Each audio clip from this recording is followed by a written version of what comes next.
We are covering the critical topic of exceeding the maximum weight for your small unmanned aircraft, a key area on the FAA Part 107 exam. The most important number to commit to memory is 55 pounds. Under federal regulation, a small unmanned aircraft must weigh less than 55 pounds at takeoff. And this total weight includes everything on board or attached to the aircraft. This is a hard limit. It is not a rule that can be waived. The exam will test this with scenario questions. For example, if a drone weighs 54 pounds and you attach a 1.5-pound camera, the total takeoff weight is 55.5 pounds, making the flight illegal under Part 107. You must always calculate the weight of the drone, its batteries, and any payload combined. Operating an overweight aircraft severely compromises its performance and safety. And you must know these effects for the test. First, an overweight drone requires a longer takeoff run and has a reduced rate of climb. The motors must work harder simply to generate enough lift to overcome the excessive weight, leaving less power available for climbing.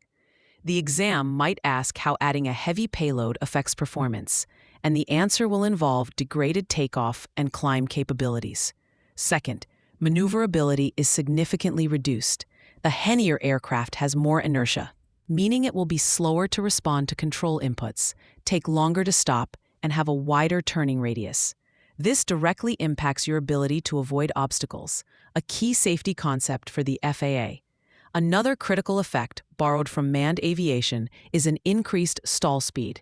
While a multirotor doesn't stall like a fixed-wing plane, the principle is the same.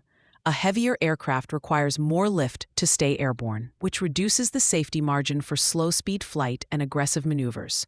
Furthermore, exceeding the weight limit drastically shortens your flight time. The increased power demand drains the battery much faster, reducing both range and endurance. The exam often tests this direct relationship. More weight equals less time in the air. Flying overweight also puts immense structural stress on the drone's frame, motors, and propellers, which can lead to component failure. A common exam trap involves confusing weight with battery performance in cold weather. A cold battery weighs the same as a warm one, but it delivers significantly less power. Flying a heavy drone on a cold day is a double threat. You have high power demand from the weight and a reduced power supply from the cold battery, creating a high-risk situation. To remember the negative impacts of being overweight, use the mnemonic WAIT. The drone will wait on takeoff. Eat the battery, increase its stall speed, get sluggish and unresponsive, have a hard time climbing, and put terrible stress on the airframe. Understanding these consequences is not just about passing a test. It is about your responsibility as a remote pilot in command to ensure the safety of every single flight. For free practice questions, AI-powered explanations, and more exam prep tools, visit openexamprep.com. That's openexamprep, all one word, .com.